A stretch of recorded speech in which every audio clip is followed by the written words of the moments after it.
우리 같이 하나님의 말씀 로마서 8장 28절부터 30절까지 말씀입니다. 로마서 8장 28절부터 30절까지 우리 같이 함께 읽겠습니다. 로마서 8장 28절부터 30절까지입니다. 로마서 8장 28절부터 30절까지의 말씀입니다. 우리가 알거니와 하나님을 사랑하는 자 곧 그의 뜻대로 부르심을 입은 자들에게는 모든 것이 합력하여 선을 이루느니라. 하나님이 미리 아신 자들을 또한 그 아들의 형상을 본받게 하기 위하여 미리 정하셨으니 이는 그로 많은 형제 중에서 맏아들이 되게 하려 하심이니라. 또 미리 정하신 그들을 또한 부르시고 부르신 그들을 또한 의롭다 하시고 의롭다 하신 그들을 또한 영화롭게 하셨느니라. 아멘. 기도하시겠습니다. 아버지 하나님, 오늘도 우리에게 복음을 듣게 하시고 그 기쁜 소식 속에서 주의 일하심을 보게 하여 주심을 감사드리옵나이다. 주님 한 분으로 인하여 넘치는 기쁨과 사랑이 있게 하여 주시고 그 좋으신 하나님으로 인하여 능히 이 세상을 이기는 믿음의 사람들로 나타나게 하여 주시옵소서. 우리의 눈을 열어주시옵소서. 주의 음성을 듣게 하여 주시옵소서. 우리의 심령을 진리의 말씀으로 새롭게 하여 주시옵소서. 주의 뜻을 분별하게 하여 주시옵소서. 하나님을 아는 지식 안에서 자라나는 주의 자녀들로 저희들을 붙들어 주시옵소서. 성령께서 역사하여 주시기를 간절히 원하오며 예수 그리스도의 이름으로 기도드리옵나이다. 아멘. 하나님을 사랑하는 자, 곧 그의 뜻대로 부르심을 입은 자들에게 모든 것이 합력하여 선을 이룹니다. 너무나 놀랍고 위대한 약속이지요. 예수 그리스도를 믿는 하나님의 자녀들에게 나쁜 것은 하나도 없습니다. 하나님께서 그 모든 것이 합력하여 선을 이루도록 주께서 우리를 위하여 역사해 주시기 때문이지요. 이 약속의 말씀을 굳게 붙들고 하나님 앞에 살아가는 사람들은 너무나 복된 사람입니다. 무슨 일이 일어나든지 어떤 형편과 상황 속에 있든지 결코 흔들리지 아니하는 견고한 하나님의 자녀의 삶을 살아갈 수 있습니다. 우리에게 일어나는 모든 것이 하나님의 통치 아래에 있고 하나님께서 일어나는 모든 것을 사용하셔서 우리에게 유익이 되게 하십니다. 우리에게 좋은 것이 되게 하셔요. 자, 그렇다면 이 약속이 누구의 것입니까? 누가 이 약속으로 인하여 기뻐하며 견고한 믿음의 삶을 살아갈 수 있습니까? 하나님을 사랑하는 사람들에게 이 약속은 진리입니다. 그리고 그 뜻대로 부르심을 입은 자들의 것이지요. 지난주에 하나님을 사랑하는 것이 무엇인지, 하나님을 향한 사랑의 본질이 아닌 것이 무엇인지를 여러분들에게 말씀을 드렸어요.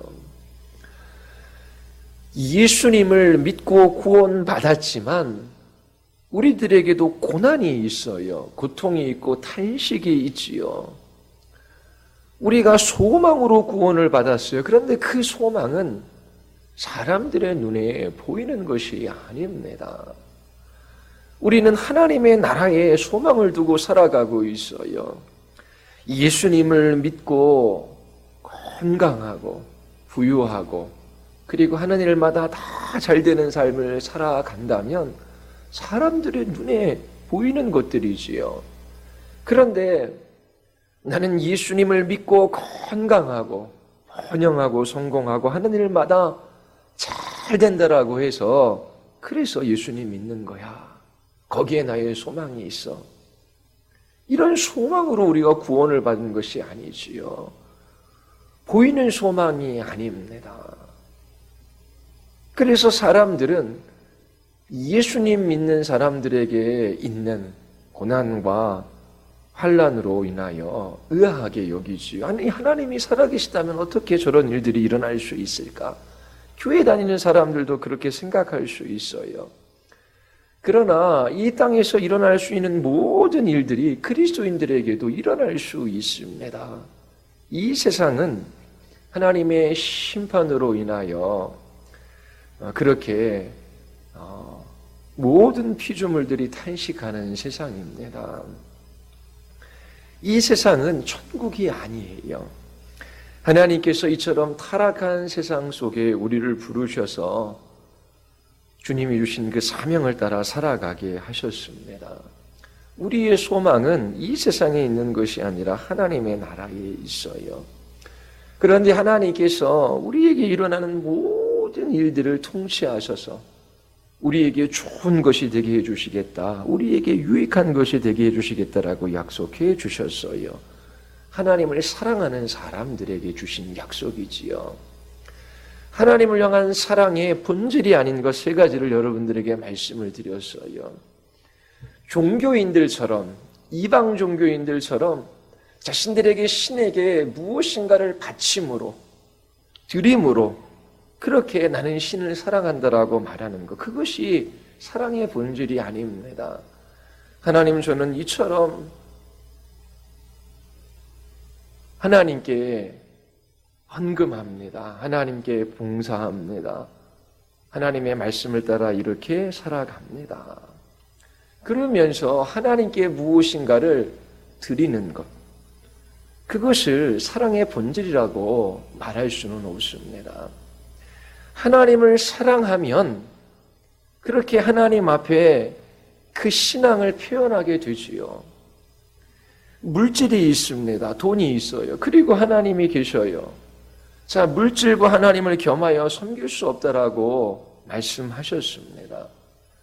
자, 그러면 나의 필요를 따라, 나의 결핍을 따라 그 필요를 다 채우기 위하여 다 돈을 쓴 다음에 그 다음에 남은 것이 있으면 헌금도 하고 남은 것이 있으면 이웃도 돕고,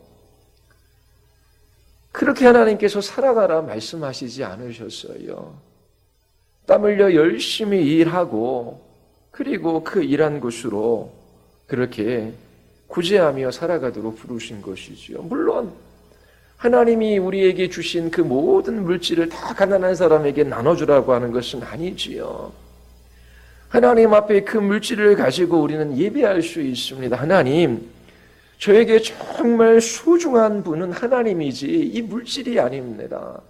돈이 있어야 제가 이 세상에서 살아가는 것이 아니라 하나님이 내 인생의 주인이시고 나의 아버지이시고 이 세상을 창조하신 하나님이 나의 하나님이시기에 나는 하나님을 의지하며 살아갑니다.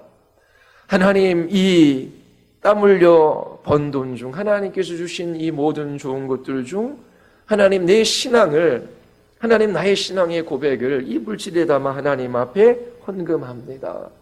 하나님이 이 물질을 받아주신다면 그것이 얼마나 나에게 복되겠습니까? 그런 예화도 드렸잖아요. 농부가 농사를 졌는데 호박이 너무나 크게 잘 된 거예요. 왕에게 그 호박을 갖다 드리고 싶어요. 왜냐하면 왕이 이 나라를 잘 통치한 좋은 왕이기 때문에. 그래서 왕에게 찾아가, 왕이시여, 이렇게 좋은 호박이 열렸습니다. 왕이 생각나서 이 호박을 왕에게 드리려고 합니다. 아니, 뭐 왕이 호박이 없습니까? 호박 때문에 뭐 왕이 그렇게 삶에 있어서 뭐 부유함을 누리고 그렇습니까? 그거 없어도 되잖아요. 그런데 왕이 호박을 가져온 그 농부에게, 야, 나는 왕인데 이렇게 하찮은 건 나에게 가져오느냐? 난 필요 없다.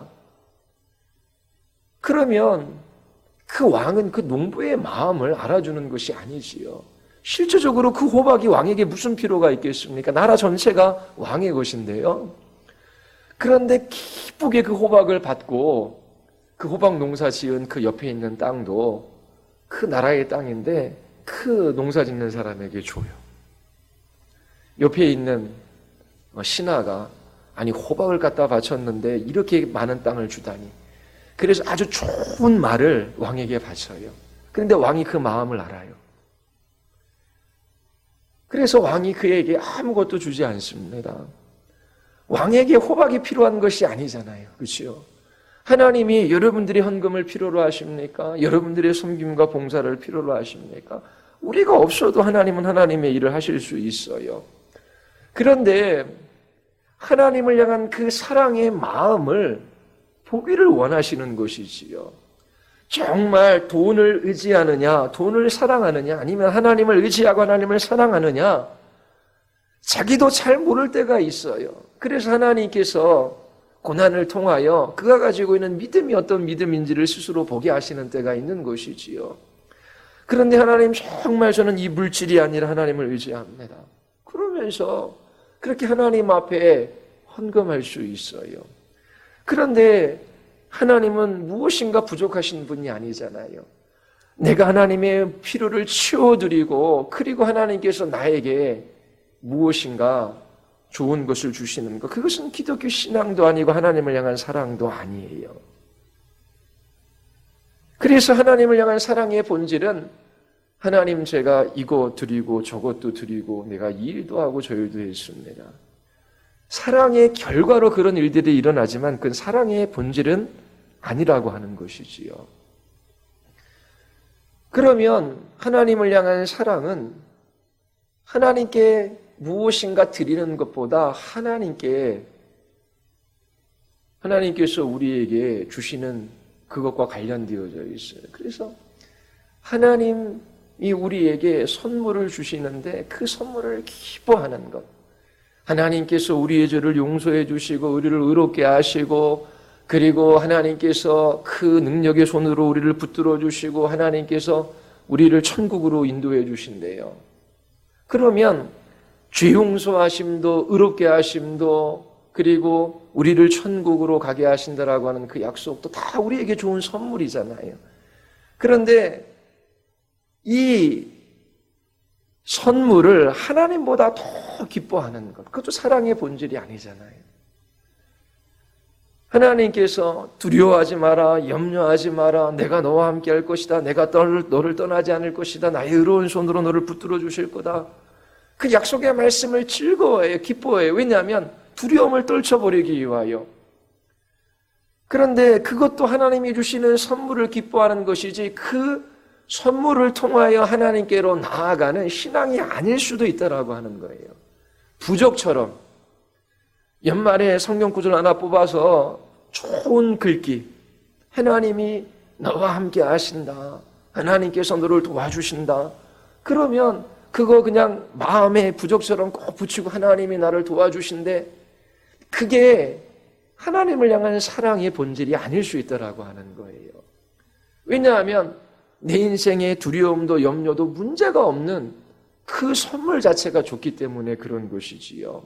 하나님이 주신 선물은 귀한 거예요. 그 선물이 하나님이 어떤 분이신지를 나타내는 것만큼 귀한 것이지요. 하나님께서 죄를 용서해 주셨대요. 그러면 용서만 받은 것은 좋은 선물이잖아요. 하나님께서 우리를 정죄하지 않으신대요. 하나님께서 우리를 벌하지 않으신대요. 좋은 선물이잖아요. 그러면 그 선물을 주신 하나님이 누구이신지를 알고 그 하나님을 기뻐하는 것이 이게 본질이지, 선물을 기뻐하는 것이 본질이 아니라고 하는 거예요. 그리고 하나님, 내가 하나님을 위해서 이 일을 하겠습니다. 하나님을 향한 헌신을 다짐하고 하나님을 향해서 어떠한 일을 하는 것, 그것도 사랑의 본질이 아니라고 하는 거예요. 사랑의 열매이고 사랑의 결과이지요.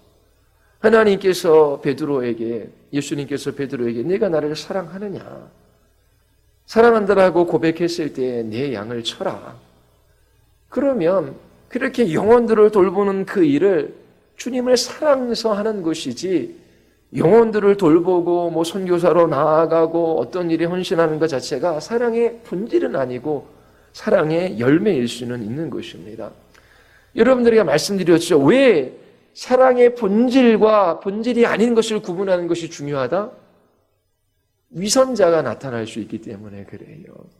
바리새인들은 우리는 하나님을 알고 하나님을 사랑하고 그래서 이 일도 저 일도 했다라고 말해요. 그런데 예수님은 바리새인들을 향하여 너희들은 하나님을 아는 것도 아니고 하나님을 사랑하는 것도 아니다라고 말씀하셔요. 너희는 하나님을 공경하지 않는다라고 말해요. 아니 우리가 이 일도 하고 저 일도 하고 11조도 하고요. 가난한 자를 구제하기도 하고요. 금식 기도도 하고요. 수많은 일들을 했어요. 그런데 너희는 나와 상관없다라고 말씀하셔요. 이처럼 착각하는 위선자들이 나타날 수 있기 때문에 그래요. 그러면 하나님을 향한 사랑의 본질이 무엇입니까? 하나님이 주신 선물이 아니라 그 선물을 통하여 하나님께로 나아가 하나님 한 분을 기뻐하고 하나님 한 분을 더 갈망하고 하나님 한 분 안에서 참된 만족을 누리고 그리고 그 하나님 한 분 소중히 여기고 그 하나님이 모든 것 되는 것이지요. 그 예를 여러분들에게 말씀을 드렸어요. 다니엘의 세 친구, 하나님께서 이 타는 풀무불 속에서 우리를 건져내지 않으셔도 그리하지 아니하실지라도 하나님은 하나님이십니다. 욥의 경우에 있어서도 하나님께서 욥에게 선물을 주셔서 욥이 하나님을 사랑하는 것이 아니었지요. 욥에게 많은 자녀를 주고 풍성한 재물을 주셨어요. 사단은 하나님이 주신 선물 때문에 욥이 하나님을 사랑하는 것입니다. 그런데 욥이 모든 것을 잃어도 자기 자신의 건강을 잃어도 하나님을 향하여 원망하거나 그렇게 하나님을 불신하지 않았어요. 왜? 하나님을 사랑하기 때문이지요. 그러면 고난이 찾아올 때에 그리고 정말 힘들고 어려운 일들이 있을 때에 그 사람이 정말 하나님을 사랑하는 것인지 아니면 하나님이 주신 선물을 사랑하는 건지 구별할 수 있다라고 하는 것입니다. 이처럼 하나님을 사랑하는 자, 하나님을 갈망하고 기뻐하고 하나님을 최고의 만족으로 삼고 하나님만 소중히 여기는 하나님이 모든 것 되는 예수님이 모든 것 되는 바로 이 사람이 사랑하는 사람이지요. 거기서부터 무엇인가 그 사랑의 결과로 우리가 이 일도 하고 저 일도 하고 그렇게 하나님 앞에 해 나가는 것입니다. 자, 오늘은 그 뜻대로 부르심을 입은 자들입니다. 바울은 두 가지를 언급하잖아요. 모든 것이 합력하여 선을 이룹니다. 그런데 이 약속의 말씀은 하나님을 사랑하는 사람들에게 속한 것이고요. 또 하나는 그 뜻대로 부르심을 입은 자들에게 이 약속이 해당됩니다. 왜 이 두 가지를 언급하는 것일까요? 바울은 하나님을 사랑하는 자들에게만 이 약속이 참되다. 이 약속은 그들의 것이다. 그렇게 말하지 않았어요. 하나님을 사랑하는 자 그리고 그 뜻대로 부르심을 입은 자 이들에게 모든 것이 합력하여 선을 이룬다라고 말씀하십니다. 왜 이 두 가지를 언급하는 것일까요? 자, 하나님을 사랑한다라고 했을 때 그 사랑은 우리의 경험입니다. 그렇지요? 우리의 경험은 주관적인 거예요. 그러면 사랑은 우리의 마음 안에서 일어나는 것입니다. 우리의 마음 안에 하나님을 사랑하는 그 경험은 더 깊어질 수도 있고 어느 때는 그 하나님을 사랑하는 마음이 작아질 수도 있어요.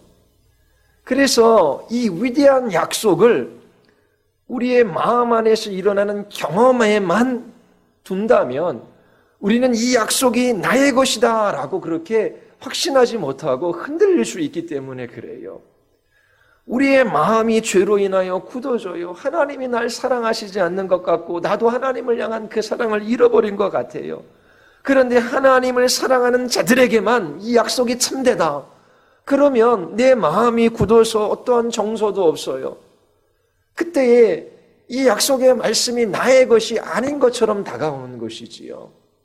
그래서 단지 이 약속이 우리의 변하기 쉬운 마음에 근거하는 것만으로는 부족한 것입니다. 우리의 마음 안에 있는 하나님을 향한 사랑의 경험에 이 약속이 근거한다면 우리는 이 약속을 나의 것이라고 그렇게 확신하지 못하고 잃어버릴 수 있기 때문에 그런 거예요. 그러면 이 약속을 하나님께서 부르심을 입은 자들에게만 이 약속이 참되다 그렇게 말했나요? 근데 그렇지 않아요. 왜냐하면 이렇게 질문할 수 있기 때문이지요. 하나님께서 당신을 부르셨다고요? 그러면 그 부르심의 증거가 무엇입니까? 그 부르심에 관하여 표적을 구할 수밖에 없기 때문에 그래요. 하나님께서 나를 부르신 증거가 무엇이냐? 그것을 물을 것이기 때문에 그렇지요. 그래서 하나님은 이 약속이 흔들릴 수 없는 약속이라고 하는 것을 우리의 마음 안에 확증시켜 주시기 위하여 우리의 주관적인 마음의 경험뿐만 아니라 객관적인 하나님의 부르심의 근거를 두게 하신 거예요. 모든 것이 합력하여 선을 이루는 것, 그것은 하나님을 사랑하는 자들, 우리가 주관적으로 그 사랑을 경험해요. 뿐만 아니라 그 뜻대로 부르심을 입은 자, 그러면 하나님의 뜻대로 우리를 부르셔서 그것은 주관적인 것이 아니라 객관적인 사건이에요. 그래서 하나님의 일하심, 하나님께서 뜻을 두셔서 우리를 부르셨다라고 하는 그 일하심에 이 약속을 놓는 겁니다. 그래서 우리의 주관적인 경험에 근거하여 이 약속이 나의 것이다 라고 하는 확신이 흔들릴 수 있기 때문에 객관적인 확신, 하나님이 그 뜻대로 여러분들을 부르셨습니다. 이 하나님의 일하심에 이 약속이 근거하고 있습니다. 이거를 지금 우리에게 알려주고자 하는 것이지요. 모든 것이 합력하여 선을 이룬다라고 하는 이 약속이 성도들에게 언제나 아멘이 되는 근거, 그거는 하나님께서 그 뜻대로 우리를 불러주셨기 때문입니다. 바울이 이 로마서 8장 28절에서 말하는 이 약속이 성취될 수밖에 없는 객관적인 근거를 지금 바울이 말하고 있는 것입니다. 하나님께서 우리를 부르셨다. 객관적인 증거예요.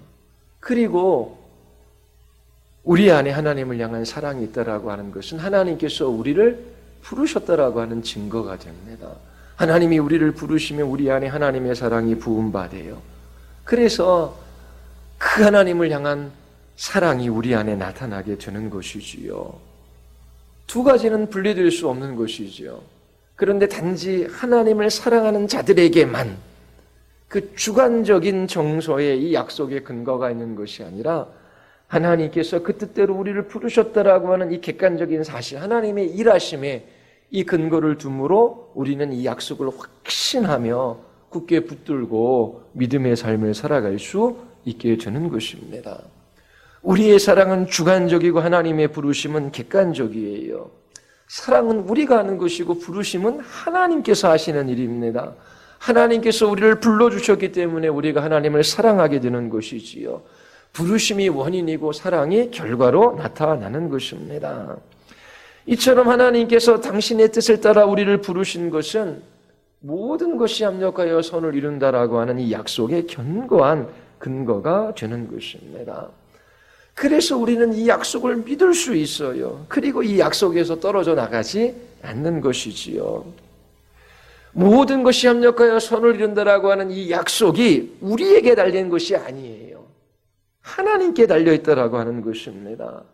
하나님의 일하심 때문에 우리가 이 약속을 확신할 수 있습니다. 자, 그러면 두 가지만 더 말씀드리고 마칠게요. 자, 한 사람이 하나님의 부르심을 받을 때에 어떤 일들이 일어나는가, 그리고 그 부르심의 결과가 무엇인가라고 하는 것입니다. 하나님께서 부르셔요. 자, 어떻게 부르시죠? 그리고 무슨 일이 일어나지요? 하나님이 우리를 부르셔서 예수 그리스도 그분에게로 가게 하셔요. 그때 우리가 전하는 복음을 사용하십니다. 하나님의 부르심을 입은 사람은 이 복음을 들을 때에 멈췄던 그들의 심장이 뛰기 시작해요. 그리고 하나님의 생명이 그들 안에 심기어진 것이지요. 그들이 보지 못했던 눈이 뜨이게 되고 듣지 못했던 귀가 열리게 됩니다. 하나님께서 선포된 복음을 사용하셔서 우리를 부르실 때에 우리의 귓가에 들리는 복음이 처항할 수 없는 아름다운 진리로 다가오게 되는 거예요. 여러분은 여러분 자신이 부르심을 받았는지 어떻게 알 수 있을까요? 그 중심에는 하나님을 향한 사랑이 있어요. 그런데 여러 가지 증거들이 있지요. 전도를 하다 보면 전도하는 사람들이 동일하게 고백하는 말이 하나 있어요. 아무리 복음을 전해도 믿으려고 하지 않는 거예요. 믿어지지 않는데요. 그런데 나는 이 복음이 믿어져요. 그러면 내가 내 결단, 내 노력, 내 힘으로 이 복음을 믿은 게 아니구나. 하나님께서 나에게 이 복음을 믿을 수 있도록 그렇게 부르심을 허락해 주셨구나. 그거를 깨닫게 돼요. 어떻게 전도할 때 깨닫게 돼요. 그러면서 지금 이 사람은 자기 자신이 하나님 앞에 어떠한 죄인인지를 몰라요. 그런데 나는 하나님 앞에 정말 무능하고 부패한 죄인인 것을 알아요. 그래서 날마다 하나님 의지하지 않고 살아갈 수 없는 인생임을 알아요. 이처럼 자기 자신의 죄를 깨닫고 그 무능과 부패를 알게 하셨어요. 그리고 하나님의 말씀이 진리라고 하는 것도 알게 하셨어요. 요즘에는 권위가 사라진 시대라 그러잖아요. 한 10여 년, 20년 전서부터 권위는 무너지기 시작했지요. 어른들의 권위도 없어요. 부모의 권위도 없고요. 또 학교 선생님의 권위도 없고요. 또 목회자들의 권위도 없어집니다. 그러니까 권위주의는 나쁜 것이지만 권위는 꼭 필요한 거거든요. 그런데 다 불신하고 믿지를 못해요. 남은 것은 내가 하고 싶은 대로, 내가 원하는 대로 마음껏 살겠다라고 하는 이 방종만 남은 거예요. 그래서 그 어느 것에도 속박당하지 않고 구속받지 않고 원하는 삶을 살겠다라고 하는 것이지요. 잃어버린 아들의 비유에서 맏아들은 그 집 안에서 아버지의 말씀을 따라 정통적인 그런 규범을 따라 살아간 아들이잖아요. 둘째 아들은 나는 내 마음대로 살고 싶다라고 하는 거예요. 아버지 밑에서 그 권위에 복종하며 살아가는 것은 너무나 답답한 것이고 난 내가 원하는 대로 살겠다라고 하는 것이지요. 그래서 집을 뛰쳐나간 것입니다. 그런데 하나님께서 우리를 부르셔서 예수 그리스도에게 가게 하시면 우리가 주인임을 깨달아 알고요. 그리고 하나님의 말씀이 진리임을 알아요. 자기 자신의 인생의 최고의 권위가 하나님의 말씀이라고 하는 이 신앙을 고백하는 것입니다. 얼마나 자유한 삶입니까? 하나님께서 그 말씀으로 우리의 인생에 빛이 되게 하시고 우리의 발에 등불이 되게 하셨어요. 자, 오늘도 신방에서 만난 청년이 있는데 청년들의 고민들이 있잖아요. 그러면은 시대를 따라 살아가는 거예요. 시대의 가치나 시대의 사상이나 사람들이 살아가는 방식을 따라 살아가요. 그러면 그것이 정말 자유이고 거기에 정말 행복이 있냐? 그게 아니거든요. 결혼에서도 예전 시대하고 틀리잖아요. 82년 김지영이라고 하는 소설 영화를 보셨습니까? 저도 보지는 않고 대충 정보만 이렇게 좀 얻었는데요. 근데 그 영화 본 자매가 이야기를 하더라고요. 그 남편이 공유래요, 공유 아시죠? 도깨비를 하던. 근데 그 남편은 자상하고 아내한테 잘해서 전 영화를 못 봤거든요. 근데 그 영화를 본 이제 갓 결혼한 그 이제 자매들이나 아니면은 이제 결혼하지 않은 청년 자매들이 그 정도만이라도 괜찮대요. 거기에서 82년 김지영이라는 이제 여자 주인공이 있는데 전통적인 가치 아래서 아이 키우면서 자기 직장도 이제 그만둬야 되고 그러면서 여러 가지 어려운 일들이 있나 봐요. 그런데 그 정도까지만 해도 괜찮대요. 남편도 젠틀하고 그리고 남편도 알아주고. 그리고 요즘에 남편들은 아이들 다 안아주고 기저귀 갈아주고 아내 없어도 아이 돌볼 정도로 그렇게 한대요. 예전에는 잘 안아주지도 않았거든요. 그런데 지금은 남편들이 그렇게 안 하면 같이 살 아내가 없대요. 젊은 애들이 얘기해요. 친구들이. 다 같이 해야 되는데요. 그런데 어떻게 해요? 어떻게 살아가야 할지. 그러면 하나님께 주신 남성성과 여성성, 그러면 부부가 돼서 그러면 그 하나님이 주신 역할 상호 보완해서 하나님 안에서 평등한데 어떻게 주신 그 역할들을 감당할 것인가? 그것이 최고의 권위인 성경의 빛 아래에서 그것들을 비추어서 찾아가야 되잖아요. 그런데 그렇지 않고 시대를 쫓아가요.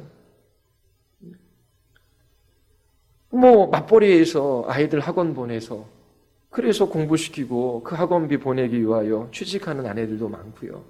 그리고 아내가 더 연봉을 많이 받으면 남편이 집에서 아이 보고 살림할 수 있다. 더 유능한 아내가 일해야지. 그 일반적인. 그러면 이것이 성경의 빛에 비춰봐서 정말 맞는 것인가 아닌가. 근데 성경이 하나님의 말씀이라고 믿어져요. 그러면 그 최고의 권위에 비춰서 그렇게 삶을 살펴야 되는 거거든요. 거기에 진정한 행복이 있고요. 거기에 자유함이 있고요. 거기에 질서가 있고 아름다움이 있는 거예요. 그런데 그렇지 않아요. 시대의 가치나 시대의 사상을 따라서 자기 자신의 선택을 해 나갑니다. 그리고 나는 모든 것이 싫고 내 마음이 원하는 대로 살겠다. 그래요. 근데 하나님이 부르셔서 예수 그리스도에게로 가게 하시면 하나님의 이 말씀이 진리이다. 이 성경을 하나님의 말씀으로 받아들이고 그 말씀에 피답해 살아가는 것이 무엇인지를 알아요. 그리고 예수 그리스도만이 진리이고 유일한 구원의 길임을 확신하지요. 예수 그리스도께서 나를 위하여 순종하시고 십자가에서 죽으신 이 구원, 이 속죄의 사건이 충분해요. 그리고 주님도 알기를 원하고 그리고 고난의 때에 감사하며 그러면서 하나님 앞에 살아갑니다. 이 모든 것들이 부르심의 증거예요. 하나님께서 한 사람을 부르실 때에 우리가 다른 사람을 부르는 것하고는 다르지요. 우리가 복음을 전해요. 예수 그리스도가 유일한 구원의 길입니다. 예수님 믿어야 구원받습니다. 예수님을 영접하시겠습니까? 그런데 믿어지지 않는데요. 예수님 안 믿게 돼요. 아무리 복음을 전해도 반응이 없어요.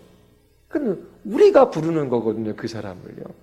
그런데 바울이 28절에서 말하는 그 뜻대로 부르심을 입은 자, 하나님이 부르심은 달라요. 하나님의 부르심은 특별한 부르심이지요. 우리가 전하는 복음은 그 사람이 귓가에만 맴돌아요. 그런데 하나님이 부르실 때에 우리의 복음을 사용하셔서 부르실 때 그 복음이 그의 마음을 꿰뚫습니다. 우리는 소망을 말하지만 하나님께서 부르실 때는 그 사람의 마음 안에 소망을 창조하셔요. 우리는 하나님을 사랑하라고 축구하지만 하나님은 그 마음 안에 사랑을 부으셔서 그 영혼을 부르시는 것이지요. 이처럼 하나님의 부르심을 입은 자들에게 그 모든 것이 합력하여 손을 이루는 것입니다. 이 28절, 이 약속은 하나님의 뜻대로 부르심을 입은 자들의 것이에요. 그리고 그 뜻대로 부르심을 입었다라고 하는 것이 무엇인지를 29절과 30절이 더 자세하게 설명해 주고 있어요. 29절과 30절을 보십시오. 하나님이 미리 아신 자들을 또한 그 아들의 형상을 본받게 하기 위하여 미리 정하셨으니, 그리고 8장 30절에 보면 그들을 또한 부르시고 그들은 미리 정하신 그들을 또한 부르시고 부르신 그들을 또한 의롭다 하시고 의롭다 하신 그들을 또한 영화롭게 하셨느니라. 여기서 미리 정하셨다. 하나님 미리 정하셨다. 이것이 28절에서 말하는 그 뜻대로 부르셨다라고 하는 그 말의 그 뜻이에요. 그러니까 하나님이 정하셨다라고 하는 것은 하나님께서 계획하셨다, 뜻하셨다, 그렇게 이야기하는 것이지요. 하나님께서 미리 정하셨어요. 그 정하신 자들을 부르신 것이죠. 그 뜻대로 불러주셨다라고 하는 것입니다. 그런데 그렇게 하나님께서 뜻하셨어요. 정하셨어요. 정한 자를 부르시고 부르신 자를 의롭게 하시고 의롭게 하신 자를 영화롭게 하시겠다라고 약속하셔요. 하나님이 해나가시는 일입니다. 이처럼 하나님의 부르심은 하나님의 주권적인 역사예요. 하나님께서 우리를 죽음에서 생명으로 옮기시고 어둠에서 빛으로 옮기셔요. 사단의 자녀를 하나님의 자녀로 삼아주셔요. 불신앙 가운데 살아가던 우리들에게 믿음을 주시지요. 하나님을 대적하며 살아가던 사람들에게 하나님의 사랑을 그 마음에 부어주셔요. 하나님께서 우리가 전한 그 복음의 말씀을 사용하셔서 그 말씀이 그들에게 생명이 되게 하시는 것이지요. 죽은 나사로를 불러일으키셨던 예수 그리스도의 말씀과 같은 말씀입니다. 이처럼 하나님의 부르심은 생명을 가져다 주는 부르심이에요. 그래서 그 하나님의 부르심이 정말 효과적이다라고 하는 것이 고린도전서 1장 24절에 있어요. 유대인들은 표적을 구하지요. 이방인들은 지혜를 구합니다. 십자가에 못 박히신 그리스도를 전하는데 유대인들은 꺼려해요. 그리고 헬라인들은 미련한 것으로 여깁니다. 그런데 부르심을 입은 자들에게는 어떻다라고요? 예수님께서 십자가에 못 박히셨다라고 하는 것, 십자가에 못 박히신 그리스도를 전하는데 이 그리스도가 하나님의 능력이요 하나님의 지혜로 받아들인다라고 하는 것입니다. 누구에게요? 부르심을 입은 자들에게. 하나님의 부르심은 이처럼 효과적입니다. 하나님께서 복음을 통하여 우리를 부르실 때에 새 생명을 심어주시고 그리고 굳은 마음을 깨트려 주시고 하나님을 대적하던 마음을 부드럽게 변화시켜 주셔서 그렇게 하나님을 사랑하게 해 주시는 것이지요. 자, 중요한 것은 여러분들에게 이런 하나님의 부르심이 있었느냐 아니냐라고 하는 것입니다. 이런 부르심이 있었다면 이 28절의 말씀이 바로 여러분들에게 해당되는 말씀입니다. 모든 것이 합력하여 선을 이루는 것이지요. 우리에게 일어나는 그 어떠한 일, 그 무슨 일이라도 하나님께서 우리의 유익을 위하여 다 다스리시고 이끌어 가주신다라고 하는 것입니다. 왜냐하면 하나님께서 뜻하셨어요. 정하셨어요. 그 뜻하고 정하신 자들을 불러내셨어요. 죽음으로부터 생명으로 부르셨어요. 사단의 자녀에서 하나님의 자녀로 불러주셨어요. 그리고 하나님을 대적하는 마음에 하나님의 사랑을 부어주셨어요. 그리고 의롭게 하시고 영화롭게 하셔요. 자, 이처럼 하나님께서 역사하시기 때문에 이 부르심은 확실하다라고 하는 것입니다. 자, 그러면 이 부르심의 결과가 무엇인가? 이 부르심은 영원하고 안전해요. 하나님께서 미리 정하신 자, 뜻하신 자들을 부르시고 부르신 자를 의롭다 하시고 의롭다 하신 자들을 영화롭게 하셔요. 하나님께서 그 구원을 완성해 가시는 것이지요. 하나님은 실패하지 않으셔요. 그래서 부름받은 사람은 안전하고 이 부르심은 언제나 영원한 것입니다. 그런데 이렇게 질문하는 사람이 있어요. 내가 믿기를 포기한다면 어떻게 될까요? 자, 하나님을 향한 그 마음의 사랑이 식어버린다면 나는 어떻게 될까요? 그러면 나는 이 하나님의 사랑에서 떨어져 나가는 것일까요? 나는 불신자가 되는 것일까요? 근데 하나님께서 부르셨다면 그런 일은 일어나지 않는다라고 하는 것입니다. 왜냐하면 하나님께서 믿음을 주셨고 하나님께서 사랑을 주셨기 때문에 그래요. 그래서 우리에게 주신 믿음과 사랑은 결코 실패하지 않습니다. 하나님께서 그 믿음과 사랑을 지켜주시기 때문에 그래요. 베드로의 예를 들어보겠습니다. 예수님께서 제자들에게 너희들이 나를 다 버리고 떠나가리라. 근데 베드로가 주님 다 버릴지라도 저는 끝까지 주님을 따르겠습니다. 그런데 예수님께서 이 밤 닭이 2번 울기 전 네가 나를 3번 부인하리라 그렇게 말씀하셔요. 베드로는 주님을 향한 믿음과 사랑을 저버렸어요. 주님으로부터 떨어져 나간 것 같잖아요. 저주까지 했습니다. 그런데 누가복음 22장 32절에 보면 그러나 내가 너를 위하여 내 믿음이 떨어지지 않기를 기도하였노니 너는 돌이킨 후에 내 형제를 굳게 하라. 하나님께서 부르신 베드로예요. 그가 예수님을 부인하는 데까지 갔어요. 그런데 그 믿음이 완전히 떨어지지 않도록 지켜주시겠다고 기도해 주시겠다라고 말씀하셔요. 요한복음 21장에 보면 베드로야 내가 나를 사랑하느냐 물으시잖아요. 주님 제가 주님을 사랑합니다. 그렇게 답해요. 자, 그러고 나서 베드로전서에 보면 베드로가 어떻게 변화됐는지 우리는 알 수 있어요. 4장 11절에 보면 만일 누가 말하려면 하나님의 말씀을 말하는 것 같이 하고 누가 봉사하려면 하나님의 공급하시는 힘으로 하는 것 같이 하라. 이는 범사의 예수 그리스도로 말미암아 하나님의 영광을 받으시게 하려 함이니 그에게 영광과 권능이 세세에 무궁하도록 있느니라. 이게 무슨 말입니까? 베드로는 자기 자신을 신뢰할 수 없다라고 하는 것을 철저하게 깨달았어요. 네가 결단하고 결심해 나만은 주님을 안 버릴 것이다. 그런데 그 여종 앞에서 예수님을 저주하기까지 했어요. 얼마나 실망했겠습니까? 그래서 내 힘, 내 결단, 내 노력으로 살아가는 인생이 아니구나. 하나님이 공급하시는 힘으로 살아가는 인생이구나. 그래서 하나님 제가 일도 하고 저 일도 하고 그리고 하나님 이렇게 살아갈 수 있는 그 모든 일들은 하나님이 주시는 은혜의 힘 때문입니다. 그러면서 하나님께 영광을 돌리는 그 삶을 살아간 거예요. 자, 너희들이 뭐 하려고 하지? 그러면 너희들이 할 수 있는 것이 아니라 하나님이 하늘로부터 공급해 주시는 힘으로 하는 거야. 하나님이 은혜 주셔야 돼. 이렇게 하는 것은 모든 일에 있어 예수 그리스도로 말미암아 하나님이 영광을 받으시게 하려 합니다. 그렇게 지금 이야기하고 있어요.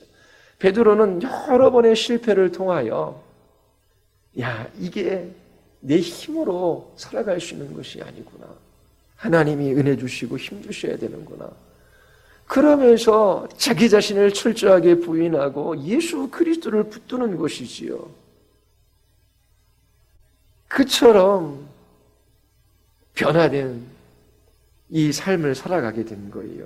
그 근본적인 게 어디 있어요? 내가 너를 위하여 내 믿음이 떨어지지 않기를 기도하였노니 예수님께서 베드로를 위하여 기도하시는 거예요.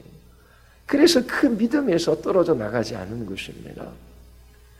야고보 형제 유다는 그리스도인들에 관하 이렇게 이야기해요. 형제인 유다는 부르심을 받은 자 곧 하나님 아버지 안에서 사랑을 얻고 예수 그리스도를 위하여 지키심을 받은 자들에게 편지하노라. 그리스도인들이 누구인지 아십니까? 부르심을 받은 자입니다. 하나님께서 사랑하시는 사람들입니다. 예수 그리스도께서 지켜주시는 사람들입니다. 그렇게 이야기합니다. 부르심을 받은 자들이 왜 그 믿음과 사랑에서 떨어져 나가지 않아요? 하나님께서 사랑하시고 예수님께서 지켜주시기 때문이랍니다. 그리고 고린도서 1장 8절에 보면 주 예수 그리스도의 날에 책망할 것이 없는 자로 끝까지 견고하게 하시리라. 누구를? 고린도에 있는 성도들을 끝까지 견고하게 하실 것이래요. 이처럼 너희를 부르신 하나님은 미쁘시다, 신실하시다라고 말합니다. 하나님이 너희를 부르셨는데 그 부르신 하나님께서 그 그리스도의 날에 이르기까지 끝까지 너희들을 지키시고 견고하게 해주실 것이다. 그 이유는 하나님이 미쁘시기 때문에, 너희를 부르신 하나님 미쁘시기 때문에, 신실하시기 때문이다. 그렇게 지금 말하는 거예요. 하나님께서 모든 것이 합력하여 선을 이루게 하시겠다라고 약속해 주셨어요. 그 약속을 하나님께서 신실하게 이루어 가시는 것입니다. 데살로니가전서 5장 23절에서도 평강의 하나님이 친히 너희를 온전히 거룩하게 하시고 너희의 온 영과 혼과 몸이 우리 주 예수 그리스도께서 강림하실 때 흠없게 보존되기를 원하노라. 하나님께서 거룩하게 하시고 그리고 그 데살로니가에 있는 성도들을 보존해 주신대요. 5장 24절은 너희를 부르신 이는 미쁘시니 그가 또한 이루시리라. 너희를 부르신 이가 신실하신 이시기 때문에 너희들을 보존해 주실 것이다 라고 그렇게 말하고 있는 것입니다. 자, 그리스도인들은 놀랍고 위대한 약속의 말씀을 받았어요. 모든 것이 합력하여 선을 이룹니다. 이 약속은 하나님을 사랑하는 사람들, 그 하나님의 뜻대로 부르심을 입은 자들의 것이에요. 이 사랑은 우리의 주관적인 정서입니다. 이 약속이 우리의 주관적인 마음에 근거하지 않고 하나님께서 그 뜻대로 부르셨다라고 하는 객관적인 사실에 이 약속이 근거하고 있어요. 자, 하나님께서 우리를 부르셔서 그 마음에 사랑을 부어주셨습니다. 그 사랑은 강할 수도 있고 또 약해질 수도 있고 불처럼 타오를 수도 있고 사유어질 수도 있어요. 그런데 분명한 것은 하나님께서 그 뜻대로 부르셔서 부르신 이들을 의롭게 하시고 영화롭게 하셔요. 부르신 이들을 끝까지 견고하게 하셔요. 부르신 이들을 하나님께서 지켜주십니다. 하나님의 신실하심에 모든 것이 합력하여 선을 이룬다라고 하는 이 약속이 근거되어져 있는 것입니다. 이처럼 하나님이 신실하신 분이시기 때문에 이 약속이 우리에게 언제나 참된 것입니다. 그러므로 무슨 일이 일어나든지 이 약속을 잊지 마십시오. 분명히 우리에게도 고난과 환난이 찾아올 것입니다. 다른 사람 눈에 보이기에 큰 것일 수도 있고 작은 것일 수도 있어요. 그리고 고통이 있고 탄식이 있지요. 그때에 이 약속을 의심하지 마십시오. 하나님께서 모든 것을 합력하여 선을 이루게 하십니다. 이 약속의 말씀을 붙들고 기도하는 것이지. 하나님, 저는 결단해도 그리고 열심히 무엇인가를 해도 자기를 사랑하고 그릇된 길로 나아갈 수밖에 없는 연약한 죄인에 불과합니다. 하나님이 하늘로부터 공급해 주시는 힘이 없으면 살아갈 수 없어요. 그러면서 날마다 하나님의 은혜 주심을 바라고 하나님의 능력에 기대는 것이지요. 그리고 하나님 약속해 주셨지요. 하나님이 그 뜻대로 저를 불러주셨습니다. 하나님을 향한 사랑을 내 마음에 부어주셨어요. 하나님께서 이처럼 하나님을 사랑하는 자, 그 뜻대로 부르심을 입은 자들에게 모든 것이 합력하여 선을 이루겠다라고 약속해 주셨지요. 하나님, 지금 일어나는 이 일들이 제 눈에는 나빠 보이지만 반드시 하나님 이 좋지 않은 것까지도 사용하셔서 나에게 유익이 되게 하시고 좋은 것이 되게 해 주실 것을 굳게 믿습니다. 지금 당장 환경이나 상황이 쉽게 바뀌지 않을 수 있어요. 그러나 신실하신 하나님께서 반드시 이 약속하신 것을 이루어 가십니다. 이 놀랍고 위대한 약속을 붙들고 여러분들이 기도하며 그렇게 하나님의 일하심을 사모하며 살아가십시오. 모든 것이 합력하여 선을 이룹니다. 얼마나 복된 약속입니까? 이 약속이 나의 것입니다 라고 고백하는 사람은 정말 행복한 사람입니다. 여러분들이 이 약속을 고백하며 그렇게 하나님 앞에 믿음으로 살아갈 수 있게 되기를 바랍니다. 우리 같이 기도하시겠습니다. 우리 이 시간 기도할 때에 하나님, 내일 무슨 일이 일어날지 몰라 염려하고 두려워하며 살아가는 것이 인생입니다. 하나님, 우리는 연약합니다. 지식도 지혜도 능력도 없습니다. 또 하나님 주신 것을 가지고 힘을 다하지만 하나님 그것으로 하나님을 바르게 섬겨나갈 수도 없습니다. 날마다 주님이 공급해 주시는 힘으로 살아가게 하여 주시옵소서. 그리고 날마다 하나님 주님 의지하며 이 약속의 말씀을 붙들고 믿음의 싸움들을 싸워가게 하여 주시옵소서. 하나님, 환경과 상황, 사람이 쉽게 변하지 않습니다. 서로 상처 주고 또 하나님 서로를 힘들게 합니다. 또 하나님 어려운 환경과 상황이 우리에게 찾아옵니다. 하나님, 그 속에서 신실하신 하나님 바라보게 하여 주시옵소서. 그 뜻대로 부르신 하나님께서 이 모든 것들을 합력하여 선을 이루어 가실 것을 언제나 확신하며 저희들이 기쁨과 감사함 속에서 살아가게 하여 주시옵소서. 우리 같이 한번 기도하시겠습니다.